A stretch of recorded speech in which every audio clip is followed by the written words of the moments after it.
Hi chess fans, in this video we look at the game between Nigel Short with white against a player named Antonsen, and the game was played at the Politiken Cup in Copenhagen in 2016. And Nigel Short played e4, e6, d4, d5, knight c3, and black chose the bishop b4 French, where white continues with e5, and black immediately tries to undermine the center with c5. And in this position, Nigel played the very interesting queen g4. And the idea is that the queen both attacks the pawn on g7 and threatens to play d takes c with a discovered attack on the bishop.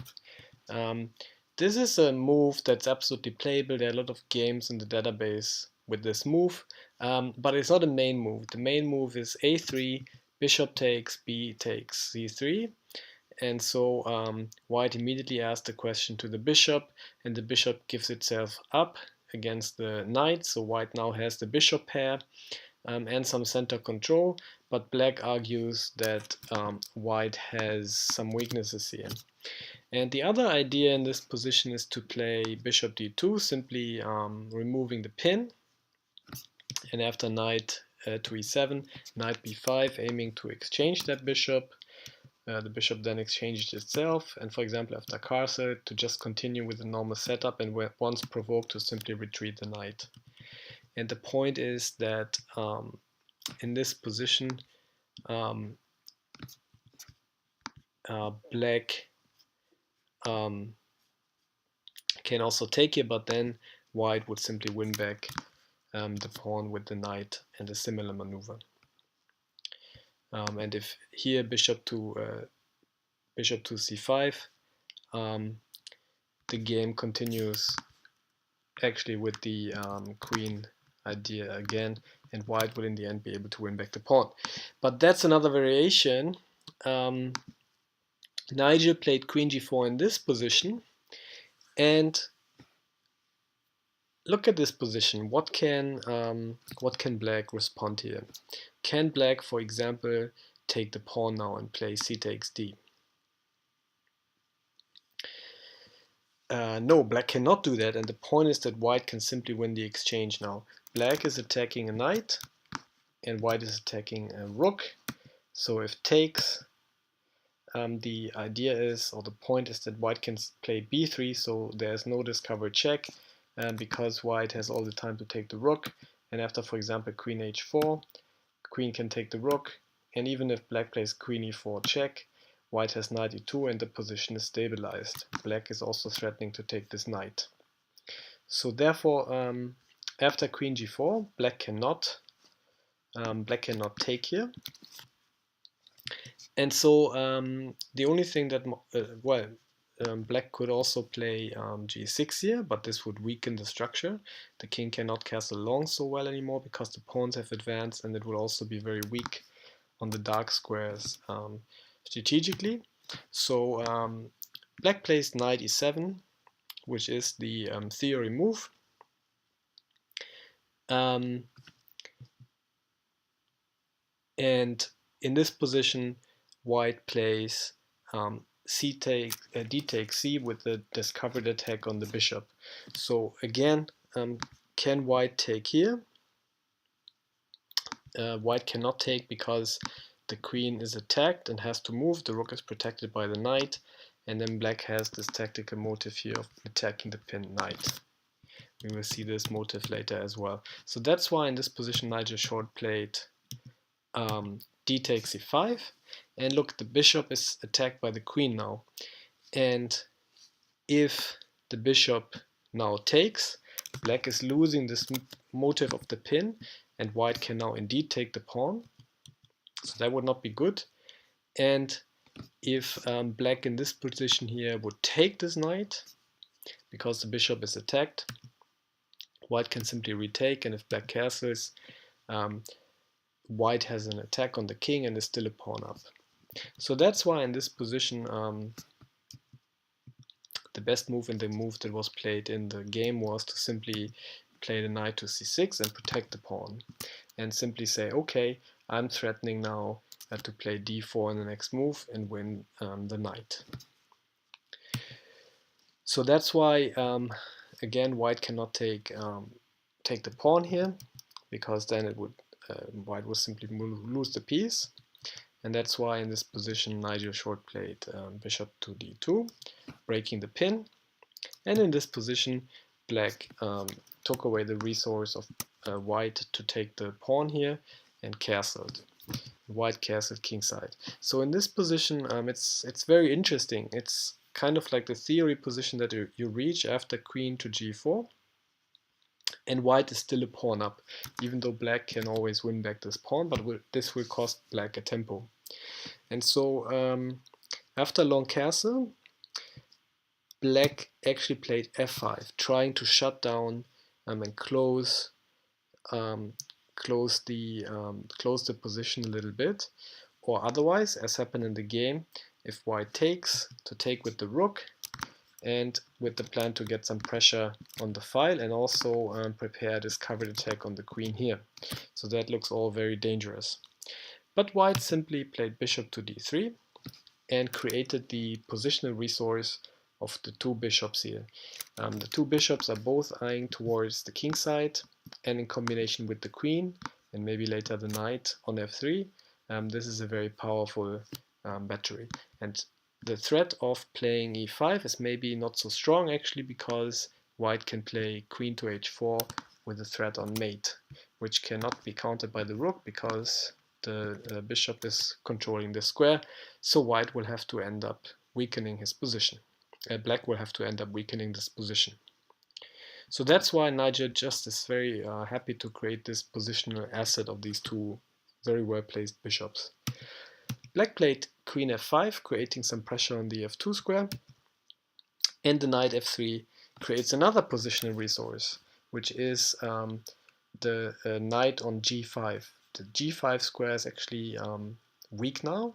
It's not protected, the knight can move there, and by playing knight f3, white is creating this resource. And now black used tempo to win back the pawn, and in this position here, black has the tactical liability of this rook, which can maybe be attacked, and white has the positional resources of the g5 square and the bishop battery. And Nigel now plays a very, very good move that takes advantage of all of these resources. White played bishop to g5.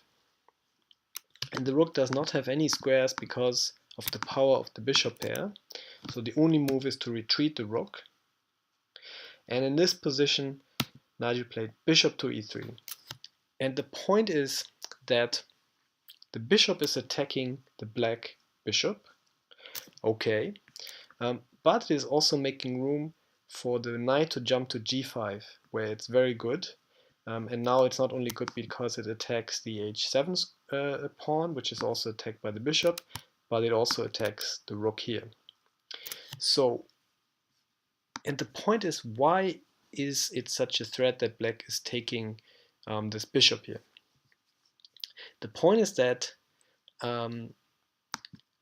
after bishop takes e3, f takes e3 actually creates an additional positional resource for white. And that resource is that white now has a pawn on e3 that he can use as a lever to open up and attack and undermine these two pawns here. And so in this position here, it's very interesting to see that bishop e3 uses the g5 square, vacates the g5 square for the knight, but also realizes that taking this bishop creates this additional positional resource. And so white still has the g5 square, which is very powerful now with the rook on f7, so black played h6 to prevent the knight ever coming from here. Of course, this is also weakening the squares around the king a little bit.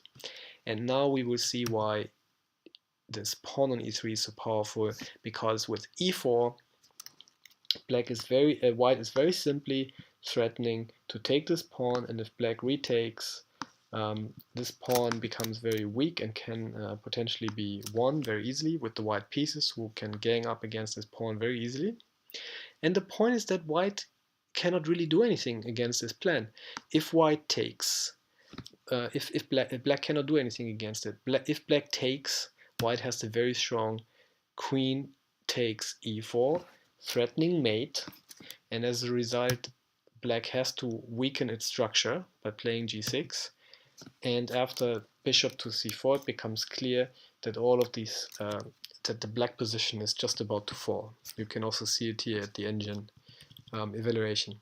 So black cannot take this pawn, and black can also not advance the pawn, because by advancing the pawn, black creates two weaknesses. Actually, both of these pawns become weak. This pawn here can be attacked by the bishop, which gets to this very strong diagonal, which has been weakened. And the other pawn here is weak as well, because it can be attacked by knight to b5. And in fact, if black played d5, white can play knight to b5, immediately attacking the pawn. And so if black, for example, played a6, the pawn is just lost. So that's the weakness of the advanced pawn. And if instead black plays something like queen d8, trying to protect this pawn, then white can simply attack the other pawn. So this e4 lever is so strong because black can essentially not do anything against it. So black tried to exchange the light squared bishop, because this bishop is very strong both on those two diagonals, so that's why black played knight b4. And white simply plays queen to g3, taking the queen out of this discovered attack from the bishop and preparing taking this pawn.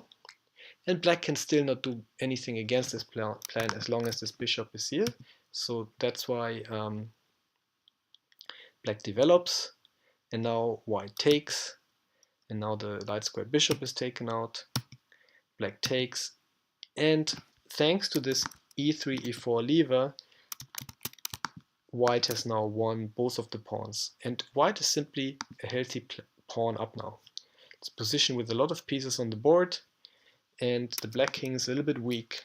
The white king is maybe not the strongest, but it's simply now a one ending where white has active pieces and is a pawn up.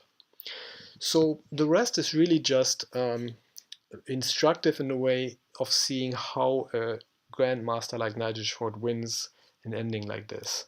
So black develops his pieces, trying to bring the rook into the game and developing the bishop on an active square. White first removes all back rank issues by playing a3, and this also maybe restricts the mobility, the activity of the knight a little bit. After bishop h7, opening up the battery of the rook and the queen again, Nigel activates his rook as well, and is very happy to exchange pieces. You're a pawn up, so you want to exchange pieces, as simple as this. The knight takes, and another interesting motive, coordinating the pieces. So this rook is now coordinating with the king, and it's coordinating against the two pawns that can become weak. So if this pawn moves forward, those two pawns are the basis, and so the rook is on the open file, coordinates with the king and protects these pawns. The rook c8, queen e5 centralizing the queen, knight d4 centralizing the knight, and very happy always offering the exchange. Here the queen, if it doesn't exchange, is already a little bit limited in where it can go because the rook is attacked as well. So the queen has to, for example, stick around on e8 if it doesn't want to exchange itself, which is not the most active square, because it also allows rook e2 attacking the queen. The queen has to stick around and maintain coordination with the rook. And knight e6 attacks the queen and just brings the knight to a super active square. Note that the knight is also coordinating with the rook, and this rook is coordinating with this knight, so very good piece coordination. Queen b6 is not really threatening so much, maybe a check here, so black is looking for counterplay. And white simply plays queen f7, threatening mate, and the point is that this check does not lead anywhere, because white always has the resource of playing knight to d1. and then the mate is looming, so black is forced already to protect this weakness with rook g8. White simply, we were looking earlier at like playing h3. Of course, another option is to play g3, because the rook then is also protecting this pawn here. And now after this check, the knight drops in, so that's a very useful knight here because it's protecting the squares around the king and also protecting the king from the side check.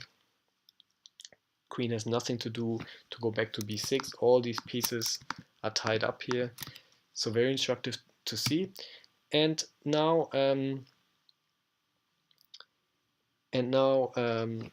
Nigel is again offering to exchange queens, and if queen to h6,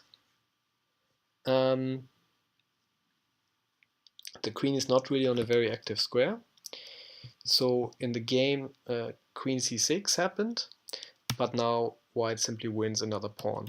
The pawn was behind the queen, and of course, if black doesn't want to exchange a queen, it now costs him a pawn. And now white is simply 2 pawns up, and after knight e5, queen offering the exchange and then exchanging a knight after queen f2. There are no weaknesses in black camps, all the pieces coordinate, and white is 2 pieces up, and black resigned. So thanks a lot for watching. I hope you enjoyed the game that came along with this queen g4 idea, and then this beautiful play of creating the bishop pair, and then this beautiful maneuver, bishop to g5, rook back, and then bishop to e3, and after exchange creating this resource as a lever for the center. So especially this idea of creating a pawn lever, even if there's no pawn there, you can still exchange a piece to get a pawn there, and then have this strong lever combined still with the positional resource of knight to g5, was really the idea that allowed white to win the pawn in the center while maintaining active pieces and then to go on and win the game. Thanks a lot for watching. I hope to see you next time.